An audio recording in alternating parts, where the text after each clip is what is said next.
ओ भैया बेरी में जानो। सागर जिले के मालतोन में आस्था और भक्ति का अद्भुत संगम देखने को मिला। तालाब स्थित वनखंडी धाम में आयोजित श्री राम कथा के अंतिम दिन भगवान श्री राम के राज्य अभिषेक और राज तिलक उत्सव को भव्यता के साथ मनाया गया। पूरे परिसर में जय श्री राम के जयकारों से माहौल भक्तिमय हो उठा। कथा के दौरान संत विपिन बिहारी जी महाराज ने श्री राम भरत और कैकेयी संवाद को बेहद मार्मिक भाव के साथ प्रस्तुत किया।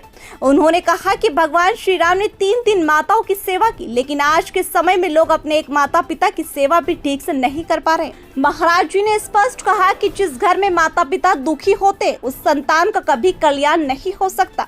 रामचरितमानस केवल एक ग्रंथ नहीं बल्कि माता पिता की सेवा का सबसे बड़ा संदेश है। उन्होंने बताया कि 14 वर्ष के वनवास के बाद जब भगवान श्री राम अयोध्या लौटे तो सबसे पहले माता कैकेयी से मिले। ये संस्कार और मर्यादा ही राम को मर्यादा पुरुषोत्तम बनाती है। कथा के दौरान परिवार और समाज को लेकर भी गहरी बातें की गई। महाराज जी ने कहा कि आज सनातन धर्म, संस्कृति और पारिवारिक मूल्यों पर चारों ओर से आघात हो रहा है। ऐसे में हर व्यक्ति को अपने परिवार को संभालने की जरूरत है। उन्होंने संदेश दिया कि घर की बात घर में ही रखनी चाहिए और अपने दुख केवल गुरु और भगवान में से साझा करना चाहिए, वहीं से समाधान मिलता है। अंतिम दिन की कथा सुनने के लिए श्रद्धालुओं का जन सैलाब उमड़ पड़ा। गुरुवार शाम 4 बजे से शुरू हुई कथा में दूर दूर से आए भक्तों ने हिस्सा लिया और राम भक्ति में सरोवर हो गए।